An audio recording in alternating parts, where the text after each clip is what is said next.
لا حول ولا قوة إلا بالله العلي العظيم. أعوذ بالله من الشيطان اللعين الرجيم. بسم الله الرحمن الرحيم. رب اشرح لي صدري ويسر لي أمري واحلل عقدة من لساني يفقهوا قولي.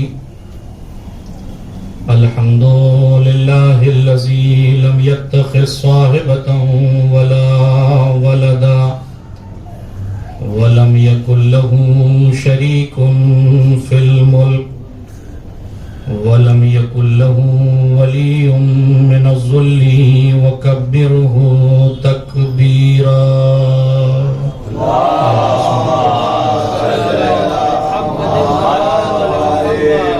والصلاة والسلام والتحية والإكرام على الرسول النبي الأمي الذي أرسله بالحق بشيرا ونذيرا وداعيا إلى الله بإذنه وسراجا منيرا.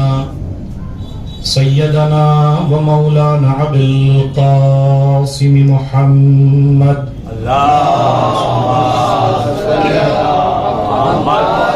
وعلى أهل بيته الطيبين الطاهرين المعصومين المظلومين واللعنة الدائمة الباقية على أعدائهم أجمعين من يوم ظلمهم إلى يوم الدين. عما بعد فقد قال الله تبارك وتعالى في كلام عظيم لولاك لما خلقت الأفلاك. صلوات محمد وعلى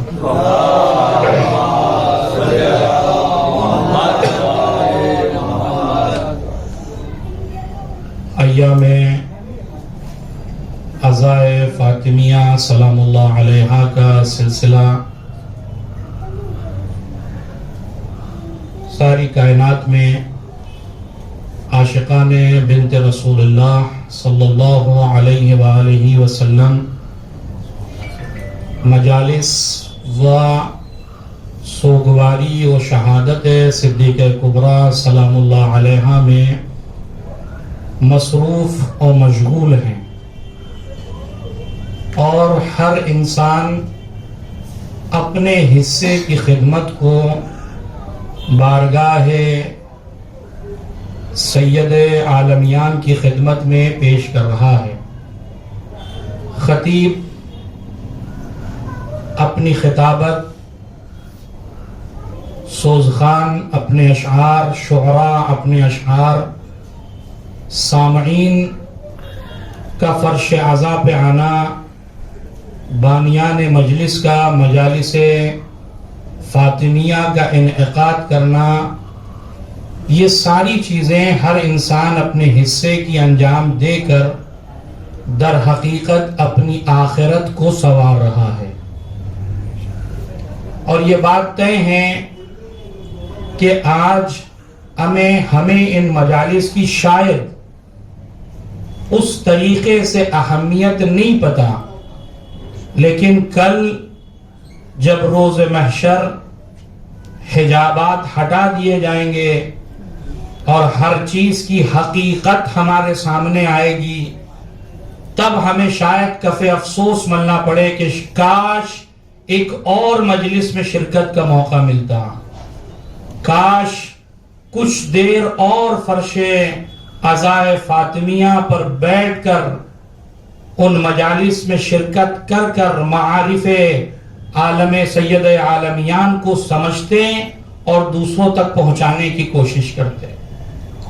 ظاہر ہے کہ شب جمعہ ہے، لہذا یہ جو سلسلہ شروع ہوا ہے ایک عظیم شب سے شروع ہو رہا ہے، لہذا میں یہ چاہتا ہوں کہ آج کی شب چونکہ شب جمعہ بھی ہے، لہذا ان مجالس سے جہاں ہم اور آپ فیضیاب ہو رہے ہیں، وہاں مرحومین و مرحومات بھی فیضیاب ہوں.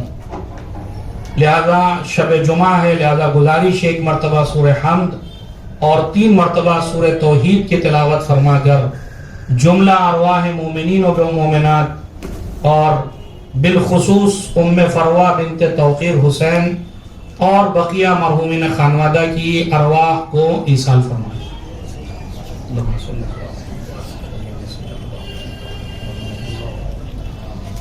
بسم اللہ الرحمن الرحیم الحمدللہ رب العالمین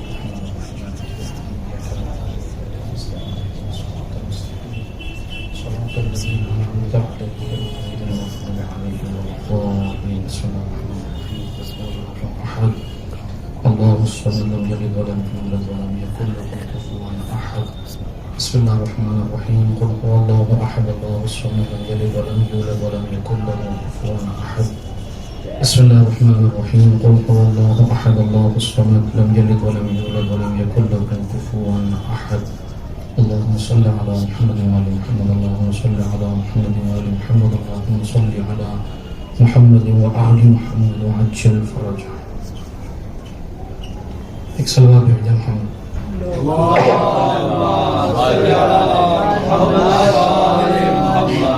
لہذا بانیان مجلس اور آپ تمامی حضرات لائق داد و تحسین ہیں کہ ان ایام فاطمیہ میں ان مجالس کا انعقاد بھی کر رہے ہیں اور الحمدللہ یہ مجالس کئی سالوں سے منعقد بھی ہو رہی ہیں. لیکن میں اپنی گفتگو کا آغاز یہاں سے کرنا چاہ رہا ہوں کہ ان مجالس کا جو سلسلہ ہے یا 2 مہینہ 8 دن جو ہم ایام عزائے سید الشہداء کو منعقد کرتے ہیں، کیونکہ اکثر میرے سامنے میرے نوجوان، میرے ہمسن و کمسن اور جو بزرگان ہیں مجھ سے بہتر واقف ہیں، میں ان کے لیے خطاب نہیں بلکہ اپنے ہمسن و کمسن افراد کے لیے خطاب کر رہا ہوں کہ ان مجالس کا مقصد کیا ہے، آخر ان مجالس کے پیچھے لاجک کیا ہے، فلسفہ کیا ہے، منطق کیا ہے، ہم اس طرح کی مجالسوں کا انعقاد کیوں کرتے ہیں؟ کیا ایک رسم ہے کہ چونکہ ہر علاقے میں ایک مجلسیں ہو رہی لہذا ہم بھی مجلسوں کو منعقد کریں گے؟ کوئی یہ نہ کہنے پائے کہ فلاں علاقے میں تو مجلس ہی نہیں ہوئی، وہاں تو اہل بیت کے چاہنے والے مثلاً ہیں ہی نہیں. کیا یہ مقصد ہے؟ کہ نہیں، مقصد یہ ہے کہ ہم ان مجالس سے اس تاریخ اور ان ذوات مقدسہ کی تاریخ کو سمجھ سکیں اور اپنی زندگی کو ان کی زندگی سے ملانے کی کوشش کریں، کیونکہ جتنا ہم ان کی زندگی سے نزدیک ہوں گے، چونکہ وہ خدا سے نزدیک ہیں، لہذا جب ہم ان سے نزدیک ہوں گے تو ہم اس کا مطلب ہے کہ اپنے آپ کو ذات خدا سے نزدیک کر رہے ہیں. لہذا ان مجالس کا اصل مقصد یہ ہے کہ ہم ان مجالس کے ذریعے سے اپنے آپ کو بلندی تک لے جائیں. دوسرا یہ کہ خصوصاً ایام عزائے فاطمیہ کا انعقاد یہ ہے تاکہ ہم اپنی نوجوان نسل کو اور آنے والے نسلوں کو یہ پیغام دے کہ تاریخ میں ہوا کیا. آخر تاریخ سید الشہداء یا تاریخ جناب زہرا سلام اللہ علیہ بقیہ معصومین اللہم صلی علی محمد وعلی محمد وعجل فرجہ، کہ آخر ہوا کیا؟ کہ وہ سماج اور معاشرہ ابھی پیغمبر کی آنکھ بند نہیں ہوئی اور لوگ سازشیں کر رہے ہیں، اور ایک مستقل سازش ہے. میرا موضوع نہیں ہے، انشاءاللہ کبھی موقع ملا تو ایک پوری تاریخ ہے. میرا موضوع آپ جانتے ہیں کہ علوی اور فاطمی سماج کی خصوصیات، کہ ایک فاطمی اور علوی کی سماج کی خصوصیات کیا ہیں. لیکن اس موضوع کو میں شروع کرنے سے پہلے مقدمتاً بعنوان مقدمہ کچھ باتیں آپ کی خدمت میں عرض کرنا چاہ رہا ہوں کہ آخر کیوں علوی اور فاطمی ہی سماج کا انتخاب کیا جائے. کہ آخر، اور چونکہ ایام عزائے فاطمیہ لہذا زیادہ تر فوکس میرا جو ہوگا وہ ذات حضرت زہرا سلام اللہ علیہا کی ذات پر ہوگا.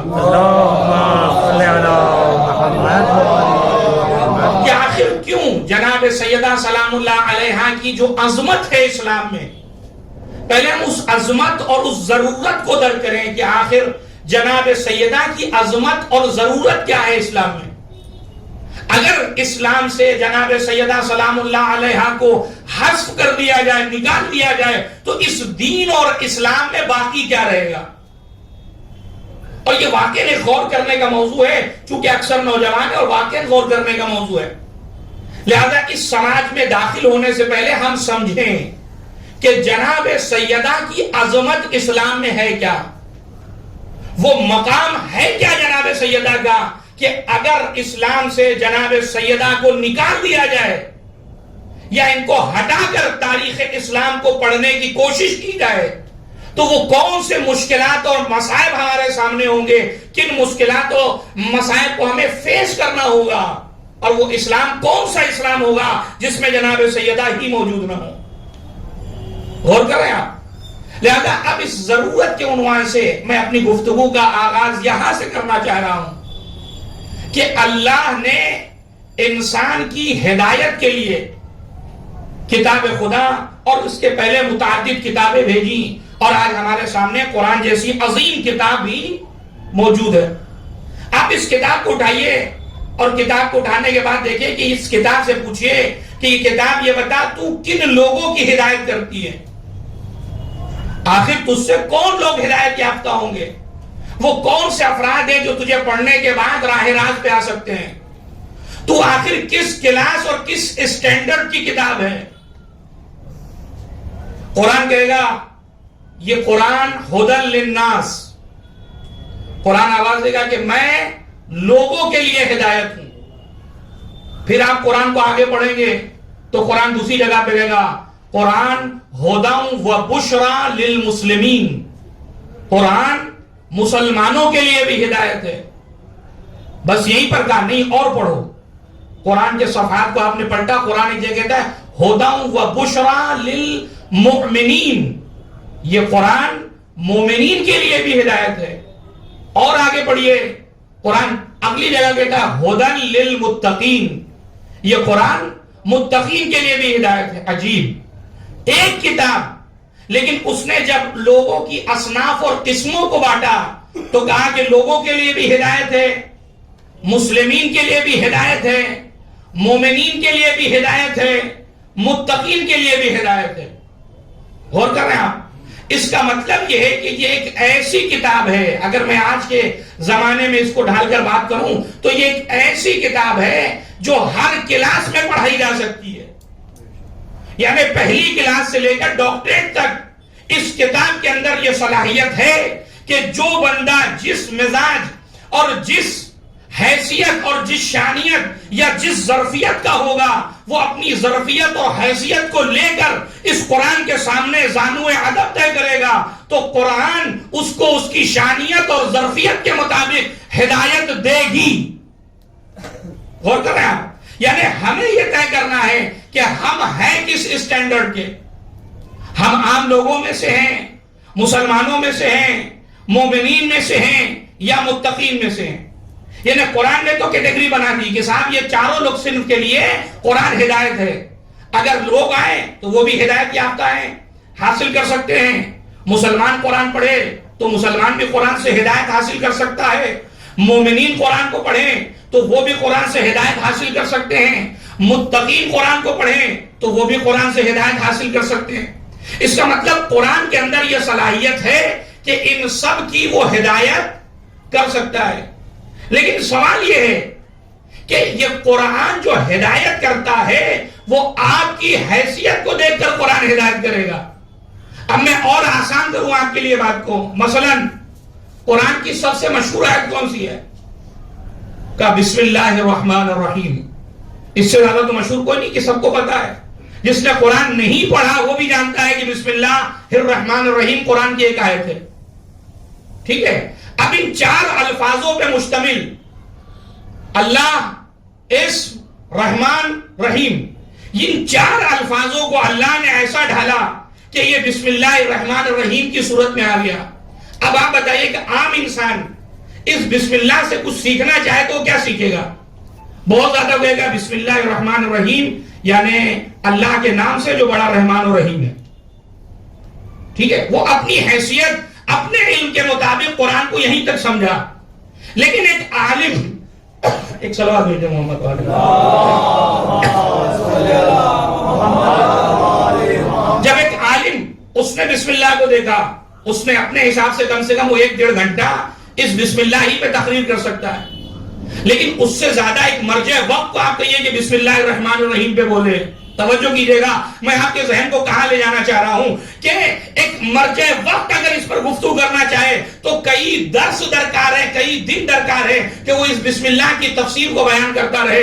لیکن عزیزو، یہ تو یہاں والوں کی بات تھی جنہوں نے یہاں علم حاصل کیا، لیکن اگر کوئی ایسا بندہ جس نے یہاں پر نہیں بلکہ علم لدنی کا مالک ہو، توجہ کیجئے گا، جب وہ تفسیر بسم اللہ کے لیے بیٹھے گا تو رات گزرتی چلی جائے گی، سفیدہ صبح نمودار ہونے لگے گی. ایک مرتبہ وہ طالب علم دستے جب جوڑے گا، یا علی آخر تفسیر بسم اللہ کب تک چلے گی؟ عجب نہیں علی آواز دے، ابھی بسم اللہ سورہ حمد کی باری تو آئی نہیں ہے، ابھی تو صرف الحمد کے حمد کی تفسیر کو میں بیان کرنا چاہ رہا ہوں، ابھی تو بسم اللہ کی تفسیر ہو رہی ہے. اس کا مطلب یہ ہے کہ جس کے اندر جتنی ظرفیت ہوتی ہے وہ قرآن سے اسی حساب سے علم حاصل کرتا ہے. غور کر رہے ہیں آپ؟ یعنی جو جس ظرفیت کا مالک ہے وہ اپنے حساب سے قرآن سے علم حاصل کرے گا. جب علی جیسا لسان اللہ قرآن کے سامنے بیٹھے اور قرآن کی تفسیر کرنے بیٹھے تو ذرا سوچئے 1400 سال گزرنے کے بعد جو لوگ کلام علی کو نہ سمجھ سکتے ہو، جب علی کوئی گفتگو کرے قرآن کے مقابلے میں تو وہ کتنی فصیح و بلیغ ہوگی. کس کی بس کی بات ہے جو کلام امیر المومنین کو در کر سکے. ایک صلوات بھیجیں محمد و آل محمد.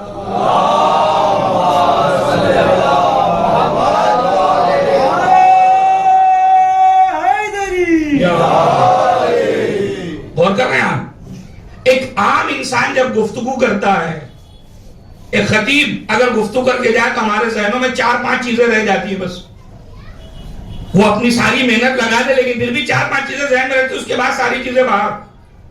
آپ سوچیں امیر المومنین اگر گفتگو کر رہے ہوں جن کے ایک ایک لفظ پہ مطالب کا سمندر ہو، ذرا سوچیں آپ کہ تفسیر کس کوالٹی کی بیان ہو رہی ہوگی جب مولا کائنات گفتگو کر رہے ہوں بسم اللہ کے اوپر.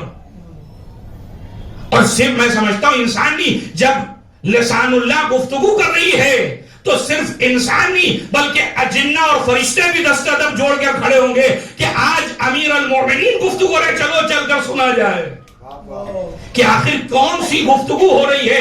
علی جب مطالب کو بیان کرے، وہ انسان جس کے بعد دنیا بنی اس کا دنیا کی تفسیر کرنا اور ہے، اور اس انسان کا دنیا کے بارے میں گفتگو کرنا جس کے سامنے دنیا کو پیدا کیا گیا یہ اور ہے.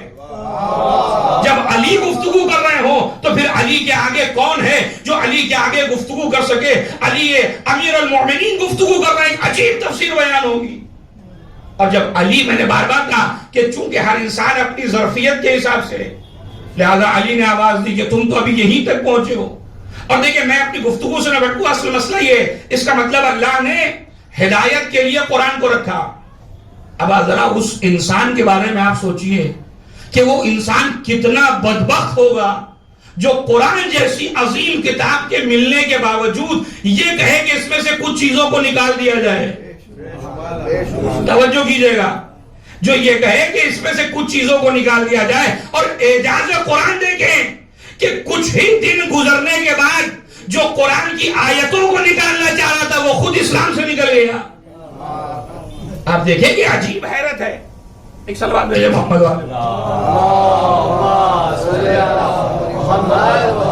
کہ قرآن کو نکالنے کی گفتگو ہو رہی ہے، بھائی صاحب آیتوں کو نکال دیا جائے.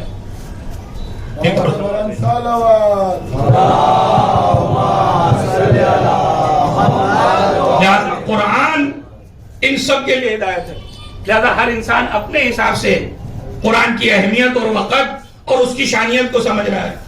تو اس کا مطلب یہ ہے کہ ہدایت اللہ نے کہا کہ لوگوں کو، مسلمانوں کو، مومنین کو، یعنی ہدایت ہی ہدایت ہے. اب تمہارے اندر کتنی صلاحیت ہے تم اس حساب سے اس قرآن سے ہدایت حاصل کرو. آپ دیکھ رہے ہیں یہ تو ہو گیا قرآن کا مسئلہ. اب آئیے ایک مسئلے کی طرف اور توجہ دلاؤں آپ کو.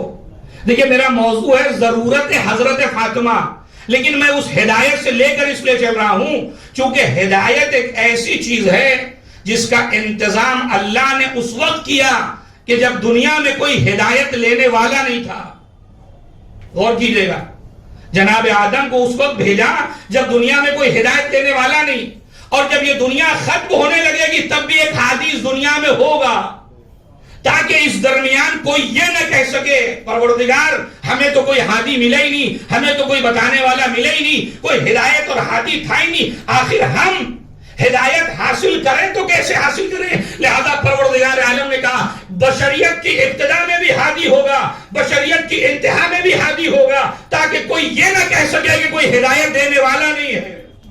غور کر رہے ہیں آپ؟ لہذا ہادی کا انتظام اللہ نے کیا اور ہر دور میں ہادی رہا۔ وَلِكُلِّ قَوْمٍ ہَادٍ، یہ ساری چیزیں قرآن سے ثابت ہیں، میں اس کی طرف نہیں جانا چاہتا۔ اس کا مطلب قرآن مجید نے اصناف کو معین کر دیا، صاحب یہ سب اپنی اپنی ظرفیت کے حساب سے قرآن سے علم حاصل کریں گے۔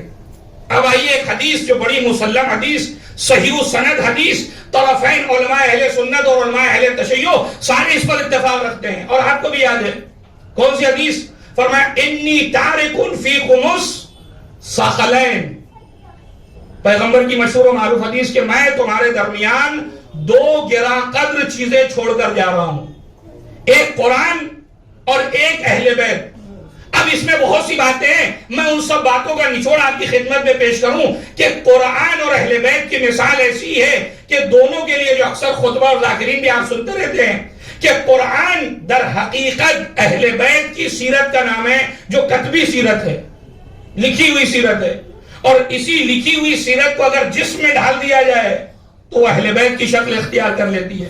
یعنی اہل بیت ہم پلے قرآن ہیں، توجہ کیجئے گا۔ اور ایک نقطے کی طرف میں آپ کی توجہ کو مبذول کرانا چاہ رہا ہوں اگر آپ میرے ساتھ ہوں۔ اس کا مطلب یہ ہے کہ اب جو بعض مسلمان ہم سے یہ مطالبہ کرتے ہیں کہ آپ انہیں بھی اہل بیت میں رکھیے، انہیں بھی اہل بیت میں رکھیے، انہیں بھی اہل بیت میں شامل کر لیے، ہمیں کسی سے کوئی انکار نہیں ہے، نہ کسی سے کوئی بیر ہے، نہ کسی سے کوئی دشمنی ہے، آپ جسے چاہیے اہل بیت میں داخل کر دیجئے۔ بس سوال اور مطلب یہ ہے کہ آپ پہلے یہ ثابت کریے کہ جسے داخل کرنا چاہتے ہیں وہ ہم پلے قرآن ہے یا نہیں۔ اگر اس کا وزن قرآن کے مطابق ہے تو اسے اہل بیت میں شوق سے شامل کریے، لیکن اگر وہ خود یہ کہتا نظر آئے کہ مجھ سے زیادہ مدینے کی عورتیں مسئلے سے واقف ہے تو پھر اسے قرآن کے مقابلے میں نہیں رکھا جائے گا۔ ایک صلوات بھیجئے محمد و آل محمد۔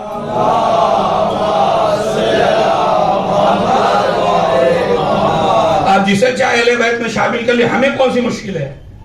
لیکن پیغمبر کی اس حدیث نے ایک قانون حوالے کیا کہ قرآن کے مقابلے میں وہی آئے گا جو ہم پلے قرآن ہو، جو ہم شان قرآن ہو۔ لہذا جسے چاہے اہل بیت میں شامل کریے، کوئی مشکل نہیں ہے۔ جتنی عورتوں کو چاہے، جتنے مردوں کو چاہے آپ شامل کریے، کوئی مشکل نہیں ہے۔ یہ بالکل وہی کیفیت ہے جو مباہلے میں اللہ نے رکھی ہے۔ آپ کہیں گے کیا بات کہی مولانا نے؟ آپ دیکھیں کہ مباہلہ جب ہوا، میں صرف 2 منٹ لوں گا یہاں پر، کہ مباہلہ جو کبھی آپ نے سوچا کہ بھئی اللہ کو تو پتہ ہی ہے کہ جانا کس کس کو ہے، اور رسول اللہ کو ہی پتہ ہے کہ مباہلے میں جانا کس کس کو ہے، اس کے باوجود جب آیت نازل ہوئی تو آیت میں لفظ کیا ہے؟ ابناءنا و ابناءکم، نساءنا و نساءکم، انفسنا و انفسکم۔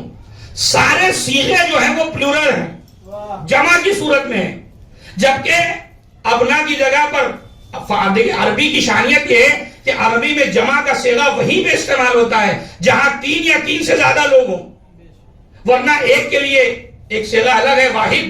اگر 2 ہیں تو وہاں تسنیہ کا صیغہ استعمال ہوتا ہے، لیکن اگر 3 یا 3 سے زیادہ افراد ہیں تو وہاں جمع کا صیغہ استعمال ہوتا ہے۔ ابنانا بھی جمع کا صیغہ، انفسنا بھی جمع کا صیغہ، نساءنا بھی جمع کا صیغہ۔ پروردگار تجھے تو پتا ہے کہ ابنانا کی جگہ صرف حسن و حسین جانے والے ہیں، تو آپ تسنیہ کا صیغہ استعمال کرتے۔ توجہ کیجئے گا، نساءنا عورتوں کی جگہ پر صرف سید کونین کو جانا ہے تو آپ ایک واحد کا صیغہ استعمال کرتے۔ توجہ کیجئے گا، انفسنا کی جگہ صرف نفس پیغمبر حضرت علی کو جانا ہے تو آپ واحد کا صیغہ استعمال کرتے۔ یہ جمع کا صیغہ کیوں استعمال کیا؟ توجہ چاہ رہا ہوں، عجب نے خودت آواز دے۔ یہی تو ہم لوگوں کو بتانا چاہ رہے ہیں کہ کل کا مورخ یہ لکھ دیتا کہ آیت میں گنجائش ہی نہیں تھی، جانے والے تو بہت سے تھے۔ جو چاہ رہا ہوں تیار تو بہت سے تھے مباہلے میں جانے کے لیے، لیکن آیت میں گنجائش ہی نہیں تھی۔ اللہ نے کہا 2 بیٹوں کو تو پیغمبر نے اپنے بیٹوں کو لے لیا، اللہ نے کہا 1 عورت کو تو اللہ نے اپنی بیٹی کو لے لیا، اللہ نے کہا 1 نفس کو تو اللہ نے اپنے داماد اپنے نفس حضرت علی کو لے لیا۔ ہم بھی جانا چاہ رہے تھے کہ جھوٹوں پہ چل کے لعنت کر دے، لیکن چونکہ آیت میں گنجائش نہیں تھی اس لیے ہم نہیں جا سکے۔ اللہ نے کہا تو صحیح، اتنی گنجائش رکھیں گے کہ مدینے کا ایک ایک آدمی بھی اگر اس میں شامل ہونا چاہتا ہے تو شامل ہو جائے، لیکن سب کو پتا ہے کہ مسئلہ تلوار چلانے کا نہیں ہے، وہاں تو بھاگ کے مسئلہ حل ہو جائے گا۔ یہاں مسئلہ ہے جھوٹوں پر سچوں کا لعنت بھیجنا ہے۔ اگر لعنت کہیں پلٹ کر ہم ہی پر آ گئی توجہ کہہ رہا ہوں تو برباد کرنے چلے تو کسی اور کو خود پہ لعنت آ کر برباد ہو جائیں گے۔ ایک صلوات بھیجیں محمد و آل محمد۔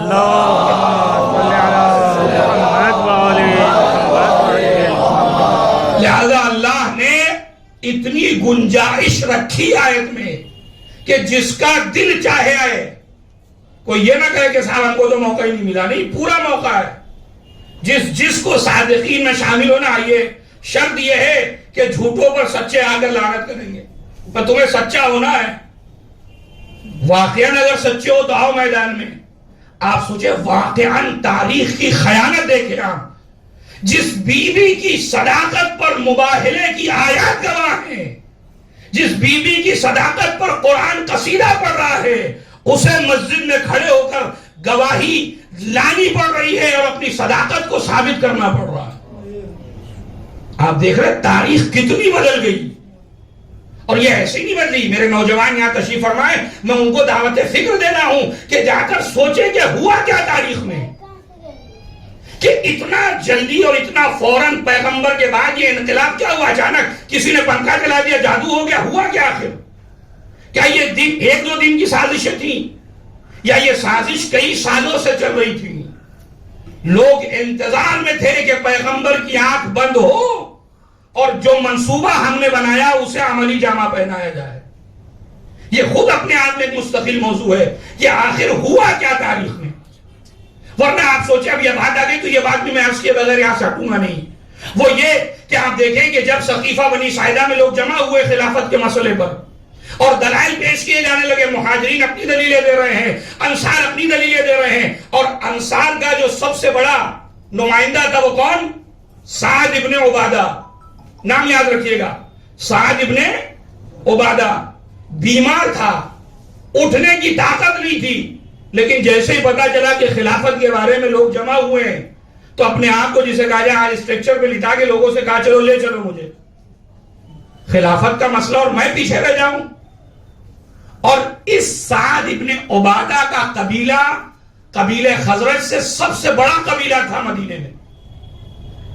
آپ ذرا سوچئے، کیفیت دیکھیں اس زمانے میں ہے کیا۔ اور پہنچا وہاں پر، ساری دلیلیں ہوئی، اور یہ سعد ابن عبادہ یہ کہ میں وہ چونکہ تاریخ میرا بھی فی الحال وہ موضوع نہیں ہے ورنہ آپ کی خدمت میں بیان کرتا۔ ہوا کیا آخر میں؟ ہوا یہ کہ وہاں پر بیان خلافت کے پہلے صاحب گھوشت ہو گئے کہ صاحب آپ خلیفہ، باقی ختم ہو گئی۔ اور یہ سعد ابن عبادہ جس کے لیے تاریخ لکھا کہ پوری عمر جب تک یہ 10 سال تک زندہ رہا اس نے کبھی بھی بیعت نہیں کی۔ اس نقطے پہ غور کریے گا، کبھی آپ نے سنا کہ سعد ابن عبادہ کے گھر پہ حملہ ہوا ہو؟ کوئی جھوٹی سی جھوٹی تاریخ آپ نہیں لا سکتے کہ سعد ابن عبادہ جس نے بیعت نہیں کی اور 10 سال تک یہ باقاعدہ مخالفت کا اعلان کرتا رہا، چوراہے پہ کھڑے ہو کر مخالفت کرتا، اس کے باوجود کوئی اس کا کچھ بگاڑنے کو تیار نہیں۔ وجہ کیا ہے؟ وجہ یہ ہے کہ سعد کو اگر آپ نے ٹچ کیا تو اس کا مطلب ہے کہ آدھے مدینے سے دشمنی آپ کو مول لینا ہے۔ غور کرنے کا تاریخ ہے کیا؟ اب یہیں سے آپ مظلومیت حضرت علی کو درک کریں کہ سعد کے ساتھ آدھا مدینہ کھڑا ہے، لیکن اس مدینے میں رہنے والوں نے 11 سال 10 سال تک پیغمبر کو حضرت علی کی شان میں قصیدہ پڑھتے ہوئے دیکھا، سنا، اس کے باوجود کوئی ساتھ دینے والا نہیں۔ اب دیکھیں انقلاب ہوا کیا آخر؟ یہ سیاست آپ دیکھیں کہ کیا کھیلا گیا پورا گیم، کہ اس کا جو مخالفت کر رہا ہے اس کا کوئی ساتھ، کوئی کچھ کہنے کو تیار نہیں، اور آخر میں بہرحال اس کی ایک موت ٹیررسٹ طریقے سے اس کو انجام دے گیا، وہ ایک تاریخ کا الگ پہلو ہے کہ کیسے مارا گیا ہو، لیکن وہ اپنی مخالفت کرتا، کسی نے کچھ نہیں کہا. لیکن حضرت علی یا رسول اللہ کی آنکھ بند ہوئی تاریخ 30ویں دن سے بیعت کا سلسلہ شروع کہ صاحب بیعت کر لیجئے، صاحب بیعت کر لیجئے. مجھے نہیں پتا، لوگوں نے کتابیں لکھی ہیں، کسی نے کہا بیعت کیا حضرت علی نے، کسی نے کہا بیعت نہیں کیا، مجھے اس کے بارے میں نہیں پتا. مجھے تو کربلا میں ایک جملہ ایسا ملا جس سے یہ بات ثابت ہے کہ حضرت علی نے بیعت نہیں کی. وہ جملہ کیا ہے؟ اور وہ جملہ وہ ہے جو دشمن حسین ابن علی نے لکھا تھا. کیا لکھا تھا کہ شمر یا عبید اللہ کو خطاب کیا کہ تو کیا جانتا ہے، کیا تو یہ سوچتا ہے کہ حسین بیعت کر لیں گے؟ حسین کے دل میں علی کا جگر ہے، حسین کے سینے میں علی کا قلب ہے. اشارہ اس بات کی طرف تھا کہ جب باپ نے بیعت نہیں کی تو بیٹا بھی بیعت نہیں کر سکتا. ایک صلوات پر محمد و آل محمد.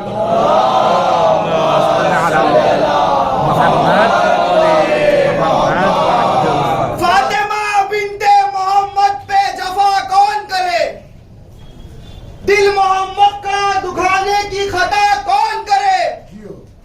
یہ تیری گود کی عظمت کا ہے کرم بی بی، ورنہ خاک کو بھی کھا کے شفا کون کرے؟ ارے رب نے زہرا سے کہا تو میری پہچان کرا، رب نے زہرا سے کہا تو میری پہچان کرا. کام مشکل ہے مگر تیرے سوا کون کرے؟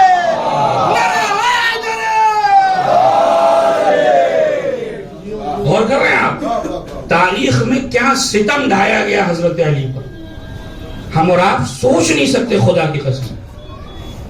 کہا اب میں اپنے موضوع پہ اصلی کئی باتیں بہت سی نکل جاؤں کسی اور طرف. ہوا کیا ثقلین یعنی جو ہم پلہ ہم شان قرآن ہوں.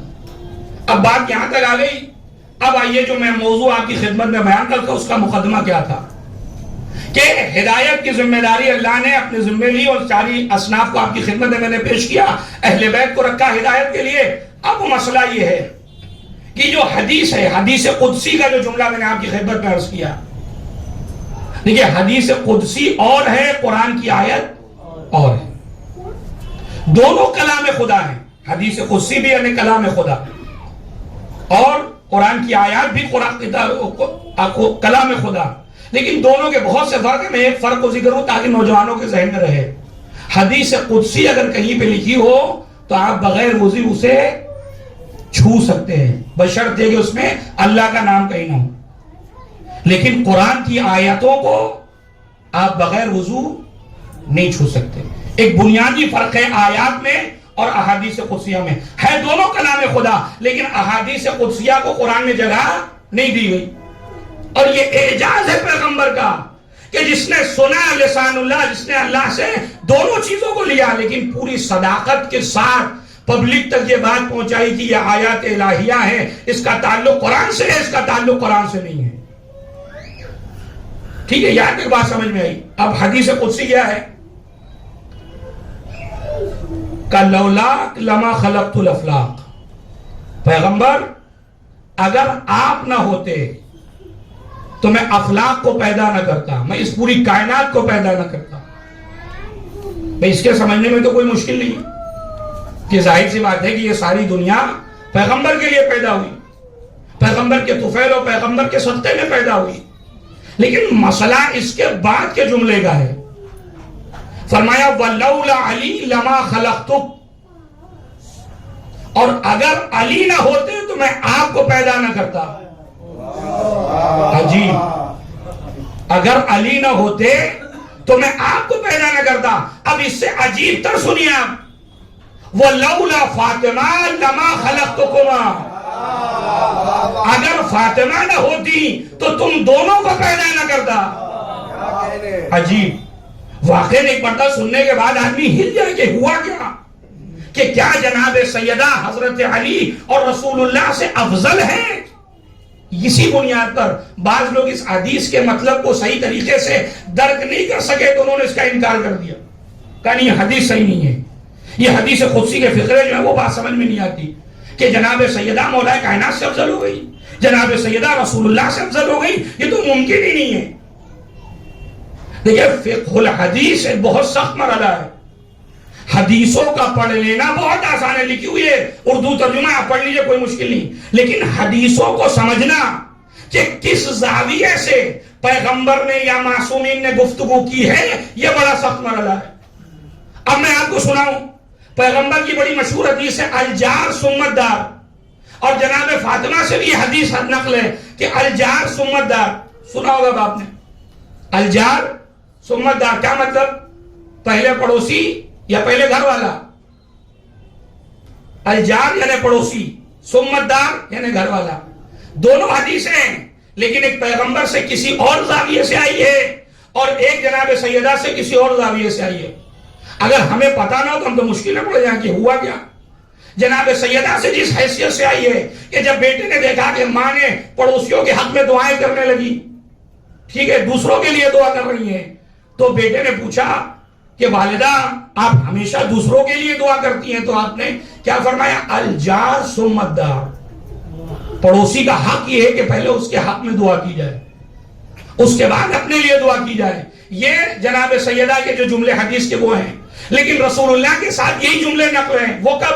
ایک شخص آیا رسول اللہ کے پاس، اللہ کے رسول فلاں علاقے میں گھر لینا چاہتا ہوں، تو آپ نے فرمایا الجار سمت دار، پہلے وہاں کے رہنے والے جو اطراف میں ہیں ان کا جائزہ لے لو، اس کے بعد گھر خریدنا۔ دیکھیں الفاظ دونوں حدیثوں کے ایک جیسے ہیں، الجار سمت دار، الجار سمت دار، لیکن حدیث کس کانٹیکسٹ میں، کس زاویے سے، کس سیاق و سباق سے آئی ہے، یہ سمجھنا بڑا مہم ہے۔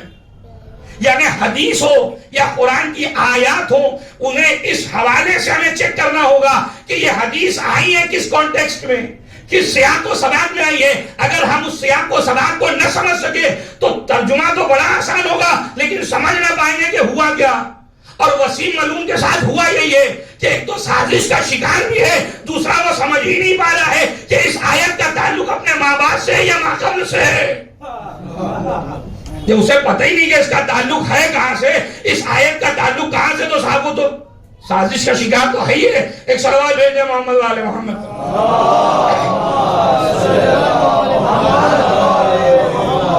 دیکھ رہے ہیں آپ؟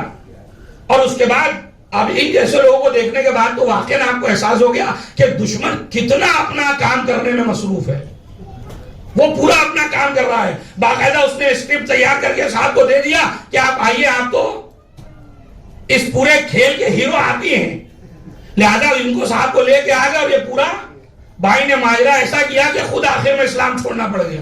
اور بنایا اسی لیے گیا تھا کہ آپ کو رکھا اسی لیے جا رہا ہے کہ جب تک آپ سے کام نکلے گا، نکالا جائے گا، اس کے بعد ایک صلوات بھیجیں محمد والے محمد۔ لیکن آپ دیکھیں کس طریقے سے سازش کو لوگوں نے بہرحال، اب دوسرے صاحب میدان میں کود پڑے ہیں، اب میں اس کے بارے میں نہیں گفتگو کروں گا۔ ایک اور صلوات بھیجیں محمد والے محمد۔ لہذا دشمن اپنی سازش کر رہا ہے، کیونکہ قرآن نے بھی کہا یریدون لیطفئوا نور اللہ، دشمن کا کام ہے ہی یہ کہ وہ نور اسلام کو خاموش کرنا چاہتا ہے۔ واللہ متم نورہ، لیکن ارادہ خدا یہ ہے کہ اس کا نور کامل ہو۔ تم جتنا چاہے اپنی محنتیں کر لو، لیکن ارادہ خدا کے مقابلے میں تمہارے ارادے کی کوئی ویلو نہیں ہے۔ اب ارادہ خدا کو سمجھنا ہے تو ارادہ خدا کو یہ سمجھو کہ چاہ ہمیں اس کنویں میں یوسف کو ڈال کر لوگ یہ سمجھ رہے تھے کہ یوسف ختم ہو جائیں گے، ہم نے اپنے ارادے میں کامیابی حاصل کر لی، اب یوسف کا چاہنے والا کوئی نہیں ہے، لیکن اللہ نے کہا ابھی تم نے میرے ارادے کو دیکھا، کہا ہے قص اس چاہ سے، اس تارے چاہ سے یوسف کو نکال کر تخت مصر تک پہنچا کر اللہ نے بتایا دیکھو دشمنوں جتنی چاہے تم سازشیں کر لو، لیکن جب ہم اپنی سازش کرنا شروع کریں گے، جب ہم اپنے منصوبوں کو بیان کریں گے تو تمہارا منصوبہ سب پانی کی طرح بہتا نظر آئے گا۔ ایک صلوات پر محمد و آل محمد۔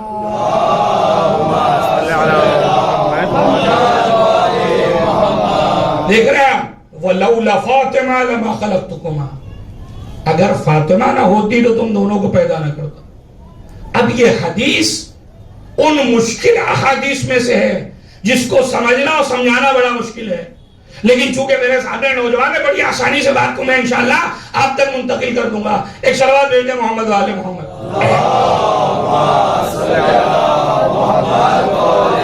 دیکھیں ہمارے یہاں بھی ایسی چیزیں ہوتی ہیں بہت سی، اب آج کل تو الحمدللہ آپ دیکھیں الیکشن کا دور ہے، ہر جگہ سبھائیں ہو رہی ہیں، نشستیں ہو رہی ہیں، خرچے کیے جا رہے ہیں، کروڑوں روپے خرچ ہو رہے ہیں، اور جو خرچ کرتا ہے جس کو بلاتا ہے اس کے آخر میں یہی کہتا ہے کہ صاحب یہ جتنا ہم نے خرچ کیا وہ آپ ہی کے لیے کیا، اگر آپ کو آنا نہ ہوتا تو یہ سب کچھ نہ ہوتا، کیونکہ آپ تشریف لا رہے تھے لہذا یہ ساری چیزیں ہم نے بیان کی ہے۔ دیکھیں ہمیشہ ایک بات یاد رکھیے گا، متکلم یعنی اسپیکر کس زاویے سے اور کس حوالے سے گفتگو کر رہا ہے اس کا سمجھنا بہت ضروری ہے، جسے علمی زبان میں کہتے ہیں کہ مقام بیان، یعنی آخر اگر یہ بات کرنے والا گفتگو کر رہا ہے تو کس اینگل اور کس زاویے سے۔ ہمارے دوستوں میں اکثر ہوتا ہے، پتہ گفتگو ہوئی کسی بات پہ اکھڑ گئے، ناراض ہو گئے، صبح ملاقات ہوئی، کیا ہوا صاحب، کہا تم نے کل رات میں مجھے ایسا کہہ دیا، اب اس نے اپنا سر پکڑ لیا کہ صاحب میں مذاق کر رہا تھا، یا میری بات کا یہ مطلب نہیں تھا جو تم نے مطلب نکال لیا۔ اس کا مطلب کیا ہے؟ اس کا مطلب یہ ہے کہ جب متکلم گفتگو کرے تو اس زاویوں کو سمجھنا بہت ضروری ہے کہ متکلم کس زاویہ اور کس اینگل سے گفتگو کر رہا ہے، اس لیے کہ جب تک وہ زاویہ اور اینگل آپ سمجھیں گے نہیں اس مطلب کو نہیں سمجھ سکیں گے جو وہ کہنا چاہ رہا ہے۔ میری بات انشاءاللہ منتقل ہو رہی ہوگی۔ اب آپ دیکھیں کہ یہ جو حدیث قدسی ہے، جو بعض لوگوں نے کہا کہ نہیں یہ غلط ہے، میں ان سے یہ پوچھنا چاہتا ہوں کہ آپ یہ بتائیے یہ حدیث قدسی میں اللہ فضیلت کو بیان کرنا چاہ رہا ہے، حقیقت کو بیان کرنا چاہ رہا ہے، یا ضرورت کو بیان کرنا چاہ رہا ہے؟ تو یہ سناٹا اور واقع سناٹا ہونا چاہیے، اس لیے کہ سناٹا بھی دو وجہ سے ہوتا ہے، کبھی لوگ سوچ میں ڈوب جاتے ہیں اس لیے سناٹا ہے، اور کبھی سو جاتے ہیں اس لیے سناٹا ہو، لیکن الحمدللہ یا کوئی سو نہیں رہا ہے، صلوات بھیجے محمد وآل محمد۔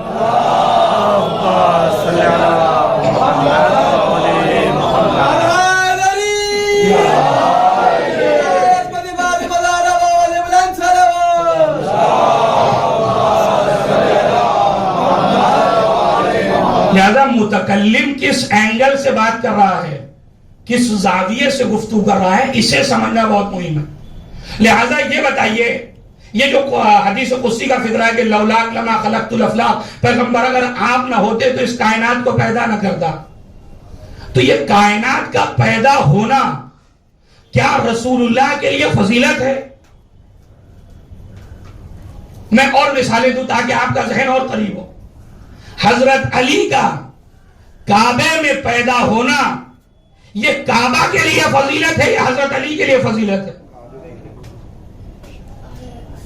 سنگریزے کا دست رسالت پر آ کر گفتگو کرنا یہ سنگریزے کے لیے فضیلت ہے یا رسول اللہ کے لیے فضیلت ہے؟ چاند کے دو ٹکڑے کرنا یہ چاند کے لیے فضیلت ہے یا رسول اللہ کے لیے فضیلت ہے؟ کہا صاحب رسول اللہ اس سے بڑی چیز ہے، حضرت علی کی شان اس سے بلند ہے تو کعبے کی فضیلت ہے، یہ تو کعبے کا شرف ہے کہ علی جیسا وجود کعبے میں آیا۔ غور کر رہے ہیں آپ؟ تو پھر یہ کون سی بات ہوئی کہ اللہ یہ کہہ رہا ہے کہ لولاک لما خلقت الافلاق، پیغمبر آپ نہ ہوتے تو اس کائنات کو پیدا نہ کرتے، تو کیا یہ رسول اللہ کے لیے فضیلت ہے کہ یہ کائنات پیدا کی جا رہی ہے؟ بھئی کائنات تو پیدا ہی رسول کے صدقے میں ہوئی ہے۔ ایک صلوات بھیجے محمد وآل محمد۔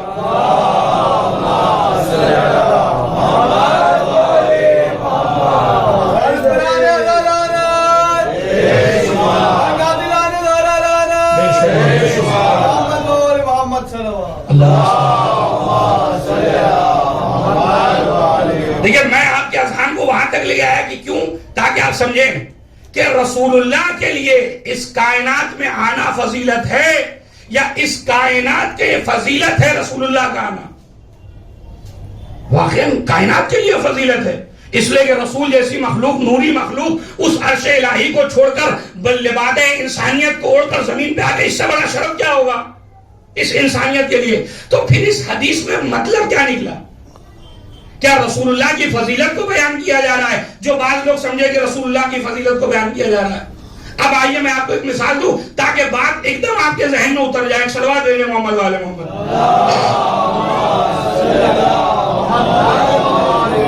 فرض کریے یہ آپ نے عزا خانہ تیار کیا، خدا ان تمام ہاتھوں کو سلامت رکھے جنہوں نے اس کا عالیشان عزا خانہ آمادہ کیا۔ بہرحال دیکھیں کبھی کبھی میں علماء کی سیرت پڑھ رہا ہوں کہ بعض علماء کی ہمارے سیرت تھی کہ وہ تبرکات تیار کرنے، ایام عزا کے آتے وقت اس کی تیاری کرنا، اس میں باقاعدہ مصروف ہوتے تھے بدرجہ دوسری چیزوں کے.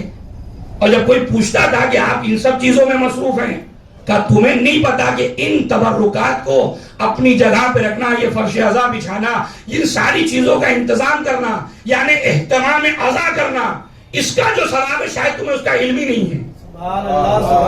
میں نے بتایا نا کہ بعض چیزیں ہمیں پتہ ہی نہیں ہے. مثلا اسے روایت میں ہے کہ اگر لوگوں کو پتہ چل جائے کہ اذان دینے میں کیا فضیلت ہے تو لوگ ایک دوسرے کا قتل کرنے لگے کہ میں اذان دوں گا. ٹھیک ہے، کیونکہ ہمیں اس کی حقیقت ہی نہیں پتا. یہ کب پتہ چلے گی؟ جب قیامت میں پہنچیں گے تب پتہ چلے گا اچھا اتنا ثواب تھا، کاش ہمیں یہ شرف حاصل ہوتا. ایک صلوات بھیجیں محمد وآل محمد. اور جہاں پہ پنکھے لگے یہ ٹیوب لائٹ سے ساری چیزیں آمادہ کر دیا گیا، اور اس کے بعد فرض کریے یہاں پہ لائٹ نہ ہو، الیکٹرسٹی نہ ہو، اور اس کے بعد آپ مجھے یہ بتائیے یہ ساری چیزیں لگانے کے بعد الیکٹرک سے یہ کہا جائے کہ یہ تمہاری فضیلت ہے کہ ہم تمہیں یہاں لے کر آ رہے ہیں. الیکٹرک سے، لائٹ سے کوئی خطاب کرے کہ آپ کی یہ فضیلت ہے کہ ہم یہاں پر آپ کو لے کر آ رہے ہیں، تو وہ بھی مسکرا کے کہے گی نادان یہ فضیلت نہیں ہے، تمہاری ضرورت ہے. توجہ کیجئے گا. اس لیے کہ اگر میں نہ ہوں تو یہ تمہارا ڈیکوریشن، یہ جتنی چیزیں سب بیکار. اس لیے کہ اس کی جان کا نام ہے الیکٹرسٹی. خدا یہ جو کہہ رہا ہے کہ لولا لما خلقت الافلاک، در حقیقت اشارہ اس بات کی طرف ہے کہ یہ ساری کائنات کو سجا دیا جائے لیکن روح پیغمبر نہ ہو تو اس کی کل حیثیت ایسے ہی ہے کہ ساری چیزیں ہو لیکن اس میں الیکٹرک نہ ہو، اس میں لائٹ نہ ہو. یہ در حقیقت کائنات کی ضرورت کو بیان کیا جا رہا ہے کہ اگر اس کائنات میں رسالت نہ ہو، محمد کا نور نہ ہو تو اس کائنات کے چلنے کی کوئی گنجائش ہی نہیں ہے. ایک صلوات پر محمد وآل محمد.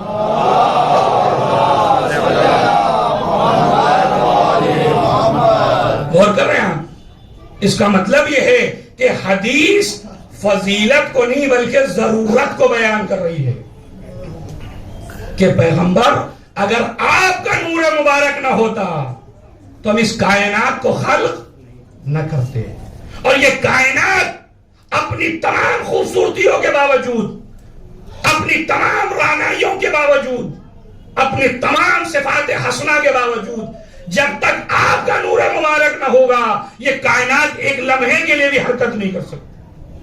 لہذا آپ کی ضرورت ہے کہ آپ اس کائنات میں آئیں. تو حدیث کا پہلا جملہ واضح. اچھا قرآن یہ کہہ رہا ہے کہ میرے پیغمبر انکا میتون و انہم میتون، پیغمبر آپ کو اس دنیا سے جانا ہے اور یہ سب کے سب جائیں گے، کوئی یہاں رہنے کے لیے نہیں آیا. اب سوال یہ ہے کہ جب پیغمبر اس دنیا سے چلے گئے تو آخر پیغمبر کے بعد کوئی تو ہونا چاہیے کہ اگر وہ نہ ہو تو یہ ساری کائنات ختم ہو جائے.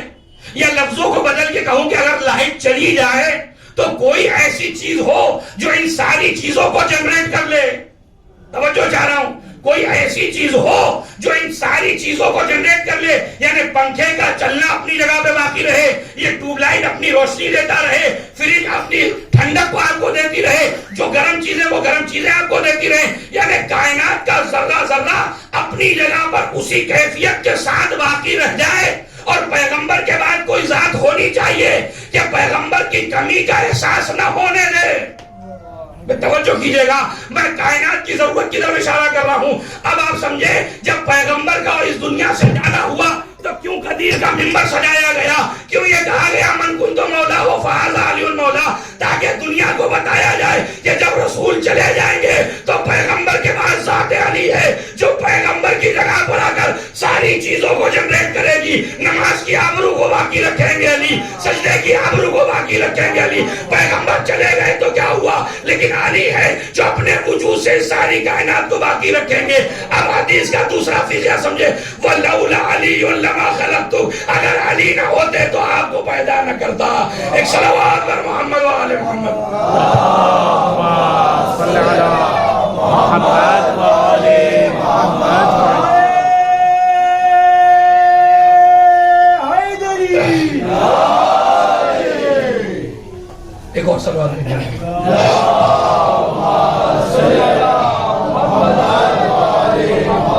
سلیمان نعرہ حیدر!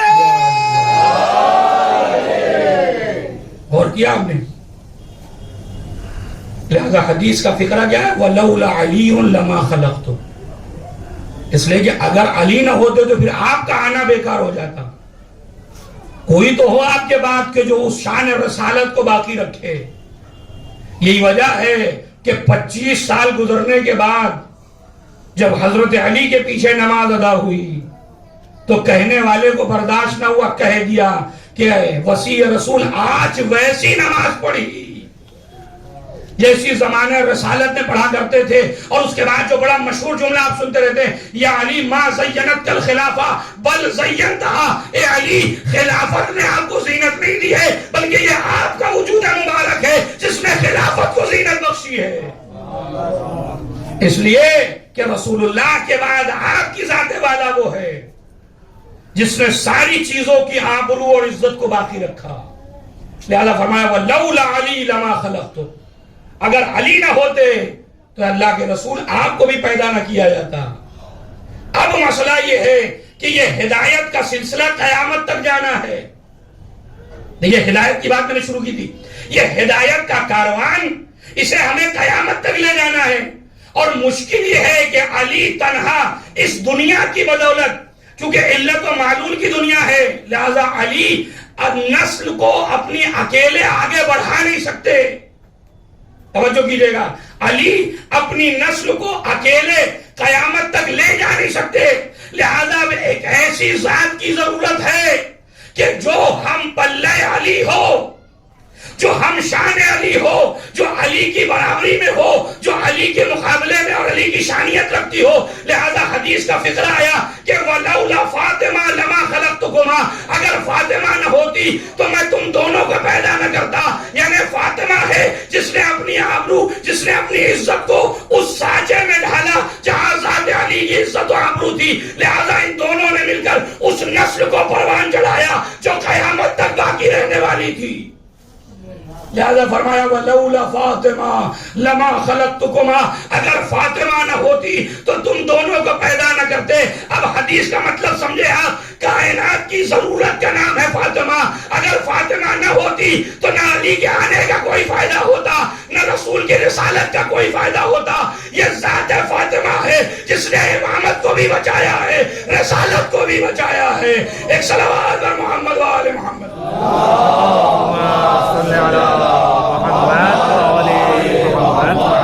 یا لفظوں کو بدل کے کہوں کہ رسالتوں کی ضرورت کا نام ہے فاطمہ، امامتوں کی ضرورت کا نام ہے فاطمہ۔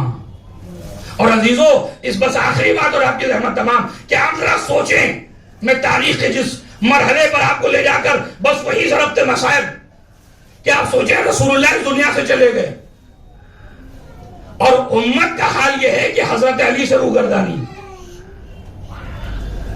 کون سی ایسی ذات ہے کہ جو امت کو اس راہ مستقیم پر لے کر آئے؟ چونکہ امت حضرت علی سے منہ پھیر چکی ہے۔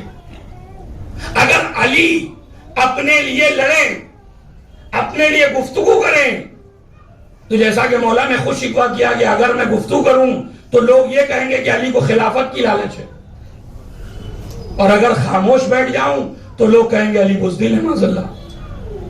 کتنا سخت مرحلہ آپ دیکھیں مولا کائنات کے لیے۔ اس وسط اور اس درمیان میں کوئی ایسی ذات کی ضرورت تھی کہ جو نہ پیغمبر ہو نہ امام ہو لیکن عصمت کے دائرے میں ہو، کہ جو رسالت سے ساری ذمہ داریوں کو لے اور پوری امانت داری کے ساتھ امامت کے حوالے کرے۔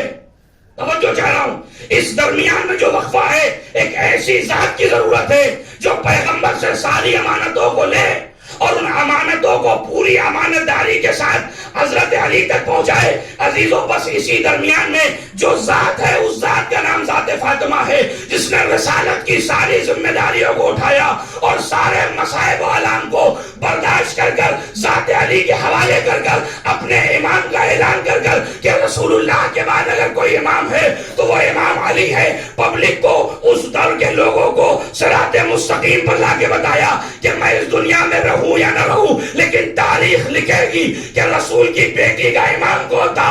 تاریخ کو لکھنا ہوگا کہ بعد رسول علی کی بیٹی، رسول کی بیٹی کا اگر کوئی امام تھا تو وہ ذات علی تھی، وہی امام برحق تھا، وہی امام مستقیم تھا۔ صلوات اور محمد والے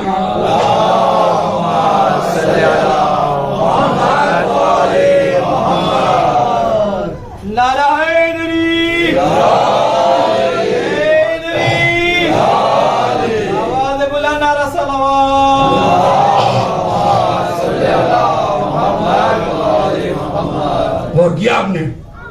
یہ ہے اس حدیث کا مفہوم، حدیث قدسی کا، کہ لولا لما خلقت، پیغمبر آپ نہ ہوتے تو کائنات کو خلق کرنا عبث ہوتا، اور اگر آپ کے بعد علی جیسی ذات نہ ہوتی تو آپ کی کاوشیں، آپ کی محنتیں رائے گاں ہو جاتی، اور اگر فاطمہ جیسی شخصیت نہ ہوتی تو رسالتوں کی ساری ذمہ داریاں، ساری محنتیں برباد ہو جاتی۔ یہ ذات فاطمہ ہے جس نے آبرو رسالت کو بھی رکھ لیا، آبرو امامت کو بھی رکھ لیا، اور اس وسط میں سارے مصائب و آلام برداشت کرنے کے بعد جام شہادت کو نوش کیا صدیقہ کبریٰ نے۔ آپ سمجھ رہے ہیں؟ اب یہ سمجھیں ہم کہ کیوں ہمیں علوی اور فاطمی سماج کی ضرورت ہے، چونکہ دین is equal to Fatima Zahra سلام اللہ علیہ۔ اگر دین سے سیدہ کونین کو نکال دیا جائے تو یہ دین خالی ہوگا، جس کے اندر نہ کوئی معنویت ہے، نہ کوئی رسالت ہوگی، نہ کوئی امامت ہے۔ سیدہ کی ذات ہے جس نے امامت اور رسالت کو بچایا ہے۔ لہذا ہمیں وہ دین اور وہ سماج چاہیے جہاں فاطمی کردار ہو۔ فاطمی کردار یعنی مدافع ولایت، فاطمی کردار یعنی دفاع حضرت علی میں اپنی جان، اپنی قربانی، اپنی جان کو راہ خدا میں قربان کر دینا۔ فاطمی سماج یعنی کلمہ لا الہ الا اللہ محمد رسول اللہ اور علی ولی اللہ کے لیے اپنی جان کو قربان کر دینا۔ یہ وہ سیرت حضرت زہرا سلام اللہ علیہ کی۔ بس عزیزان گرامی، انشاءاللہ کل شب شہادت ہے، کل انشاءاللہ مسائل مفصل پڑھوں گا، لیکن اگر آپ یہاں تک آئے، اور میں نے جو سعد ابن عبادہ کا نام لیا تھا، آپ دیکھیں کہ آدھا مدینہ اس کی حمایت میں کھڑا ہے کہ اسے کوئی ہاتھ نہیں لگانا، چونکہ یہ ہمارے قبیلے کا ہے، خزرجی ہے۔ لیکن آپ مظلومیت حضرت علی کو درک کریں کہ اس وسط اور اس درمیان میں علی کس قدر مظلوم ہیں۔ علامہ امینی رضوان اللہ تعالی علیہ جب ان کے سامنے کوئی امام حسین کی مظلومیت کو بیان کرتا تھا تو آپ کہتے تھے کہ امام حسین کے لیے ہر طرح کا ظلم روا تھا، جو نسبت دے سکتے ہو، جو بیان کر سکتے ہو بیان کر دو، لیکن یہ نہ کہنا کہ حسین سب سے بڑے مظلوم تھے۔ عجیب، کہتے تھے مجھے پتا ہے کہ حسین سے زیادہ اور بڑا مظلوم میرا مولا علی تھا۔ اللہ اکبر۔ فرماتے ہیں میرا مولا امام حسین سے زیادہ بڑے مظلوم تھے۔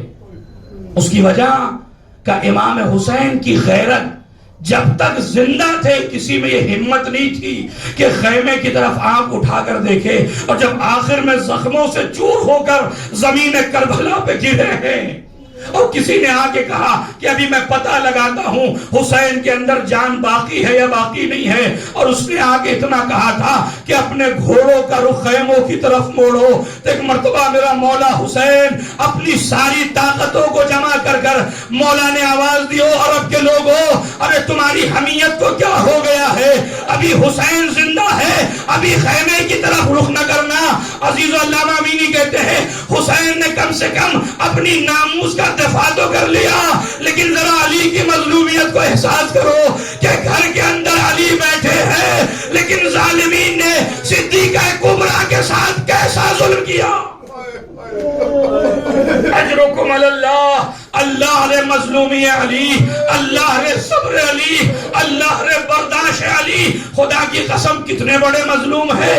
گھر میں گھسے کیا دیکھا؟ سیدہ آنکھوں سے آنسو بہا رہی ہیں. وہ فوراً قریب پہنچے. بی بی، اے بی بی، میرے ہوتے ہوئے آپ کی آنکھوں میں یہ آنسو کیوں؟ بی بی، میرے ہوتے ہوئے آپ کی اشک مبارک یہ جاری کیوں ہے؟ فرماتے علی، اے علی، میں یہ سوچتی ہوں جب میں زندہ ہوں تب لوگوں نے آپ کو سلام کا جواب دینا بند کر دیا.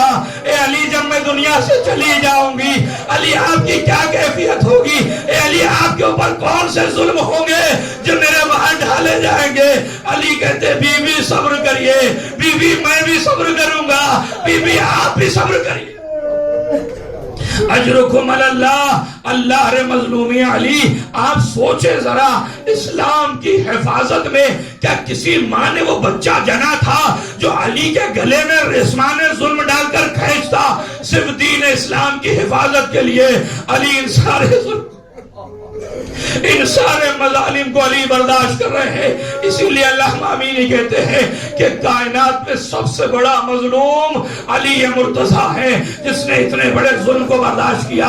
عزیزو، شب جمعہ ہے، ایک روایت پڑھ کے ذکر سید الشہداء بھی ہو جائے اور اس کے بعد آپ کی زحمت تمام. تاریخ ایران میں ایک عظیم شخصیت کا نام لکھا جس کا نام ملا عباس چاوش ہے. چونکہ شب جمعہ ہے اس مناسبت سے یہ روایت اور یہ بات پڑھ رہا ہوں اور اس کے بعد آپ کی زحمت تمام. ملا عباس مازندرانی کا یہ ہمیشہ کا طریقہ ہے. چونکہ شب جمعہ ہے، شب زیارت امام حسین علیہ السلام ہے. خدا ہم سب کو یہ توفیق دے، یہ نصیب کرے کہ ہم اس زیارت کو، اس شب جمعہ کو حرم سید الشہداء میں انجام دے. قریب سے اپنے مولا کو سلام کرنے کا ہم سب کو موقع نصیب ہو.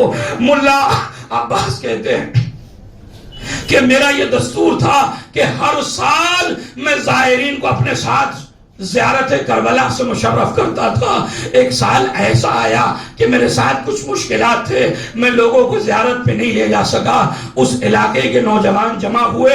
جمع ہونے کے بعد کہتے ہیں ملا عباس کیا تو اس بار نہیں جائے گا؟ کہا نہیں، میرے ساتھ بڑے مشکلات ہیں، جب تک وہ مشکلات حل نہیں ہوتے میں زیارتوں پہ نہیں جا سکتا. کہا ہم ان مشکلات کو حل کر دیں گے لیکن آپ ہمارے ساتھ زیارت پہ چلو. ملا عباس کہتے ساری مشکلات حل ہوئی. میں ان نوجوان کا قافلہ، چونکہ اکثر نوجوان ہیں، ان نوجوانوں کے قافلوں کو میں نے تیار کیا اور تیار کرنے کے بعد عازم سفر ہوا. کہتے سفر کی صعوبتوں کو برداشت کر کے کچھ دور کے فاصلے پر حرم سید الشہداء تھا. شب جمعہ تھی، نوجوان تھکے ہوئے تھے، نوجوان آرام کرنا چاہتے تھے. میں نے ان سب نوجوانوں سے کہا نوجوانوں، جس مولا کی زیارت کے لیے آئے ہو کچھ دوری پہ حرم امام حسین ہے، شب جمعہ ہے، چلو چل کر فضیلت شب جمعہ کو در کرے. جیسے ان نوجوانوں نے سنا ان کے اندر دوبارہ طاقت آئی. سب تیار ہوئے، حرم سید الشہداء میں داخل ہوئے. گریہ و زاری کا عجیب عالم تھا اور گریہ و زاری اور زیارت کے بعد جب ماتم کرنے کا موقع آیا تو ان ماتمیوں نے، ان نوجوانوں نے کہا اے ملا عباس، آپ مازندران میں نوحہ پڑھتے تھے اور ہم سب ماتم کیا کرتے تھے، بتائیے حرم امام حسین میں ہے، کیا آپ نوحہ نہ پڑھیں گے؟ آپ نوحہ پڑھیے. ہم سب کا دل چاہتا ہے کہ ہم ایک پرسہ پیش کریں اپنے آقا اور مولا کو.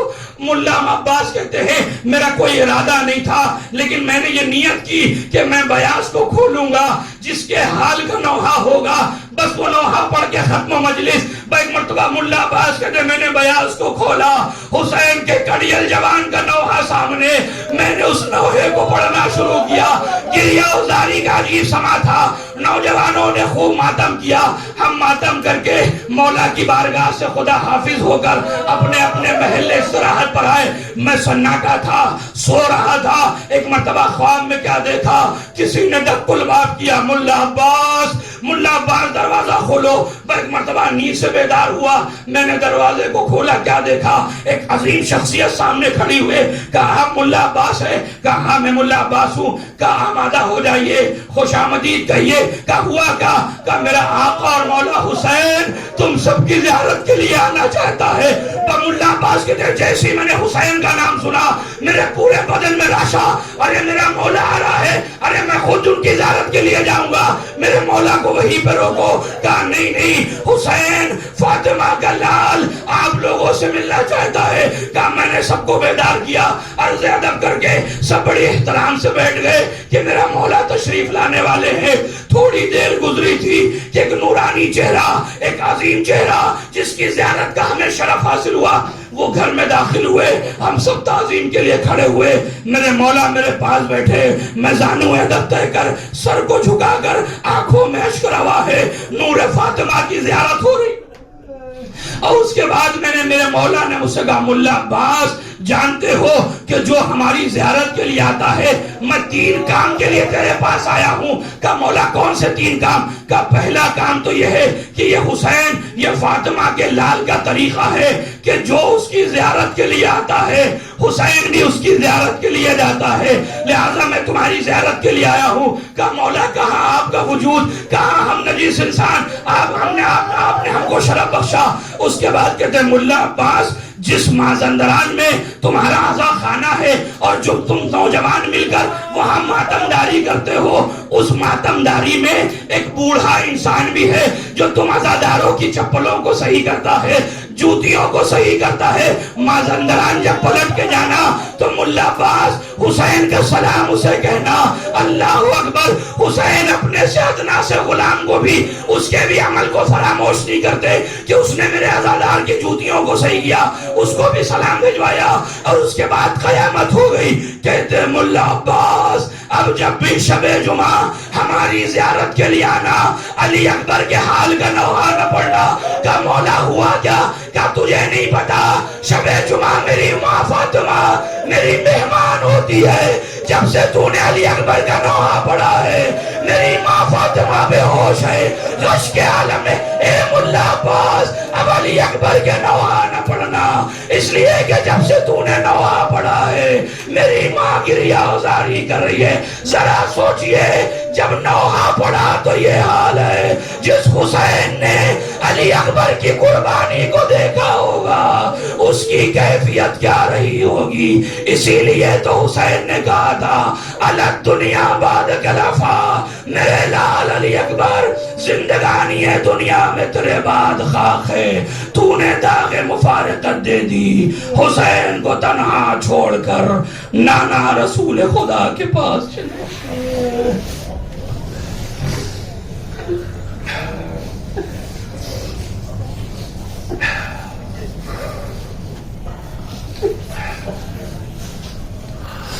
وَسَيَعْلَمُ الَّذِينَ ظَلَمُوا أَيَّ مُنْقَلِبٍ يَنْقَلِبُونَ إِنَّا لِلَّهِ وَإِنَّا إِلَيْهِ رَاجِعُونَ رَضًا بِقَضَائِهِ وَتَسْلِيمًا لِأَمْرِهِ۔ پروردگار تجھے واسطہ محمد و آل محمد کا ہماری اس قلیل عبادت کو شرف قبولیت عنایت فرما۔ پروردگار تجھے واسطہ محمد و آل محمد کا ہم سب کو علوی اور فاطمی صفات اپنانے کی توفیق عنایت فرما۔ پروردگار ہماری خواتین ہماری مائیں بہنوں کو حجاب فاطمی عطا فرما۔ پروردگار ہم سب کو معرفت سید عالمیان عطا فرما۔ پروردگار تجھے واسطہ محمد و آل محمد کا ہم سب کو مدافع ولایت قرار دے۔ پروردگار تجھے واسطہ محمد و آل محمد کا ساکن غیبت وارث عزا امام عصر کے ظہور میں تعجیل فرما، ہم سب کو ان کے مخلص غلام میں شمار فرما۔ ربنا تقبل منا انك انت السميع العليم۔ ماتم حسین۔ اللهم صل على محمد وآل محمد